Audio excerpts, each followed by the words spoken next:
Gab, any chance at all that he would sit Ciro Immobile? I've seen kind of from some Italian fans hopes that they might get a different striker for this match. Or is that just fans saying that? No chance it'll actually happen?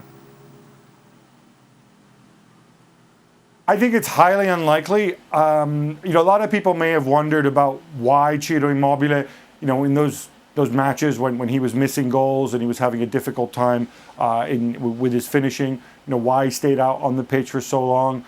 Mancini believes that Ciro Immobile is one of those strikers who really needs to feel the confidence and who takes things very personally when he has to come off, and then it affects him going forward. And the nice thing about Immobile is that he's also somebody who works so hard off the ball.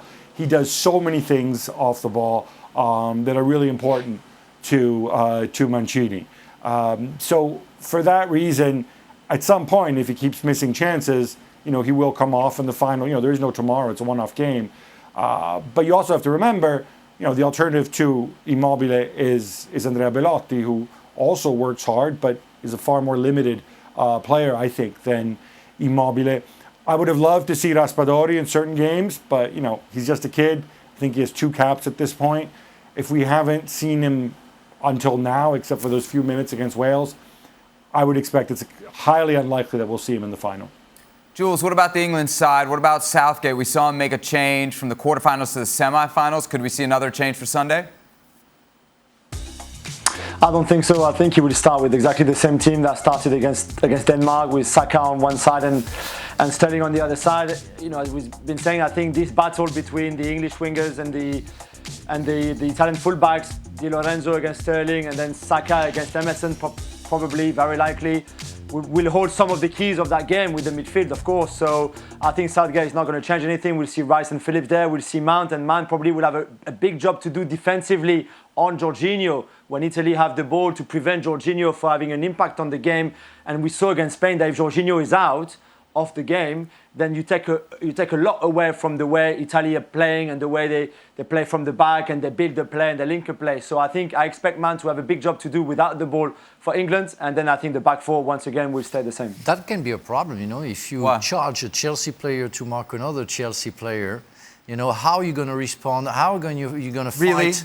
Really? It's a European final. Of course, it's a European final, and everybody's going to. And I have no doubt that Mount, as an English guy, wouldn't care. But it's still a question mark. If I'm a coach, I say, should I put Foden to make sure that there is a real rivalry, or should I put Mount, wondering if the guy is going to give 100% because he plays against a teammate? No.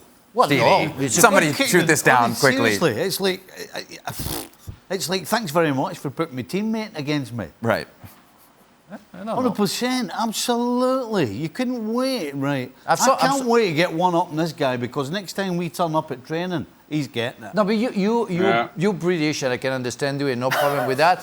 Hey, excuse me. I say British. Excuse me. I'm not British. I'm Scottish. I'm sorry. I thought you were belonging to the United Kingdom. So whatever. No. We're not talking about geopolitics, Ryan. But the thing is, I had always hard time to play against Arsenal, for example. Playing against Anelka, Thierry Henry, on top of, because it was difficult. But you don't want to hinder them. But your coaches never took you out of a match because of that, did they? Well, maybe he should have done that at some point at some games. Jan, what do you think of all this? I hear you laughing. Yeah, I'm just laughing, but it's interesting what Frank is saying. It's interesting to discuss it, but I think I'm with Steve there. I think that we can do. It's so good to see. I love my brother, but I love to beat him in any competition I do. It'd be table tennis, whatever. So I think for the England team, it's all about these breaking barriers, and it's so interesting to see this English team how it's developed, because beating Germany, then go away, everybody think they will win, beat Ukraine, and then they go to a final and everything. So I think this is not down to the actual people they will pick for this game. I think that is the mind of these people, because a lot of the English have already won the Euros. We must remember 8 of 10 English have already been at the pub tonight celebrating to have won this Euro. So I think it's all what Gareth Southgate is doing. Mind you, I mean, yes, Frank, I understand Italy, a great football nation, mad football nation as well. But this crazy nation of England haven't done anything since 1966. So I think that is the big job Gareth Southgate will have. I think he will go with the same team. I've been impressed how he has used that when people like myself said, why don't you get in Sancho? I've seen him in Germany. Okay, took him in for one game. He did his job, did a good job. But then again, back to Shaka, that he has trusted in every other game. I think that is leadership. So I think he will stick to the team that you just shown on the screen. Let's get back to this combined 11 real quick. Gab went with Donnarumma over Pickford. What's the gap? What's the difference between those two?